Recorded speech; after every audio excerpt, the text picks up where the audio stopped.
इसके विपरीत तेरे संतों पर एक महती ज्योति चमक रही थी।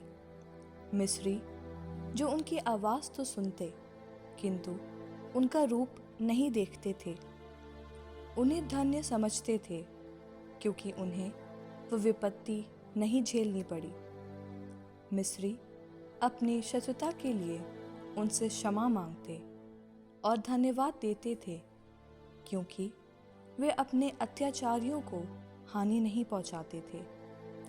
तूने उन्हें अज्ञात मार्ग के पथ प्रदर्शक के रूप में और महिमामय यात्रा में मंद सूर्य के रूप में एक अग्निमय स्तंभ दिया।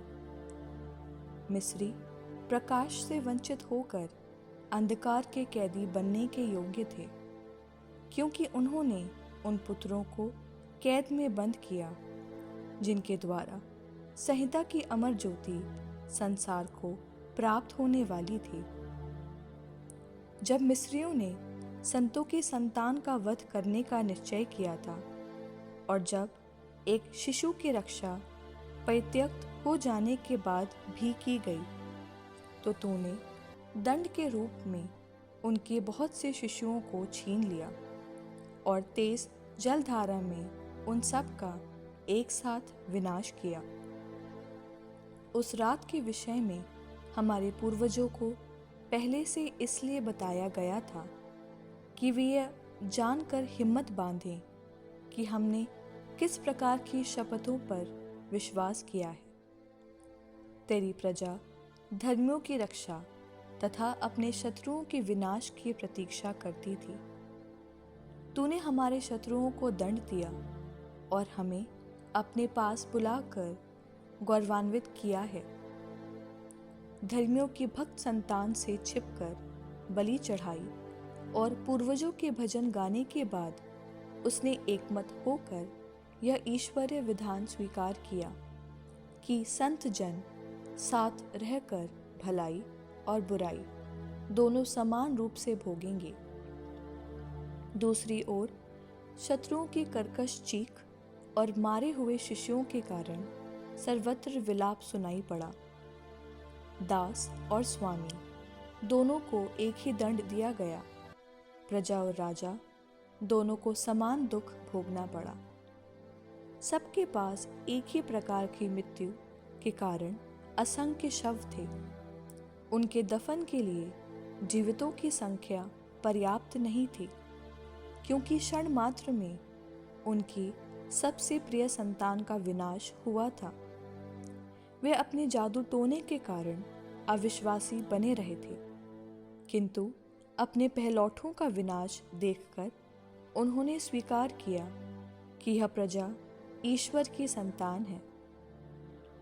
जब सारी पृथ्वी पर गहरा सन्नाटा छाया हुआ था और रात्रि तीव्र गति से आधी बीत चुकी थी, तब तेरा सर्वशक्तिमान वचन तेरे अपरिवर्तनीय निर्णय की तलवार लेकर स्वर्ग में तेरे राजकीय सिंहासन पर से एक दुर्दम्य योद्धा की तरह उस अभिशप्त देश में कूद पड़ा। वह उठ खड़ा हुआ और उसने सर्वत्र मृत्यु का आतंक फैला दिया। उसका सिर आकाश को छू रहा था और उसके पैर पृथ्वी पर थे। भयानक दृश्यों ने उन्हें भयभीत किया और उन पर अचानक आतंक छा गया। वे इधर उधर अधमरे गिर पड़े और उन्होंने अपनी मृत्यु का कारण प्रकट किया।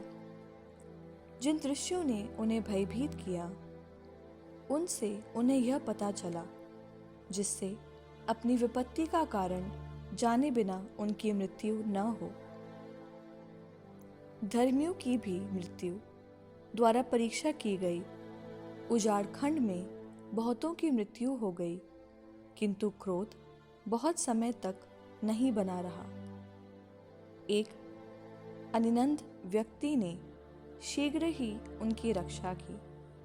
वह अपनी धर्म सेवा के शस्त्रों से अर्थात प्रार्थना और प्रायश्चित बलि की धूप से सुसज्जित था। उसने क्रोध का सामना किया, विपत्ति को समाप्त किया और अपने को तेरा सेवक प्रमाणित किया।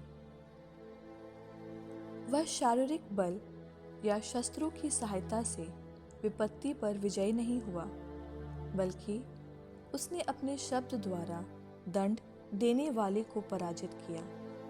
उसने हमारे पूर्वजों को शपथ खाकर दी हुई प्रतिज्ञाओं और उनके लिए ठहराए हुए विधानों का स्मरण दिलाया। जब शवों के ढेर पड़े थे तो उसने बीच में खड़ा होकर आक्रमण रोक दिया और जीवितों की ओर जाने वाले मार्ग अवरुद्ध किए, क्योंकि जो एफोद वह पहने था उस पर समस्त विश्व का प्रतीक था। मणियों की 4 पंक्तियों में पूर्वजों की महिमामय नाम अंकित थे और उसके सिर के किरीट पर तेरी महिमा विद्यमान थी। यह देखकर विनाशक डर कर हट गया। इस प्रकार क्रोध का प्रदर्शन पर्याप्त था।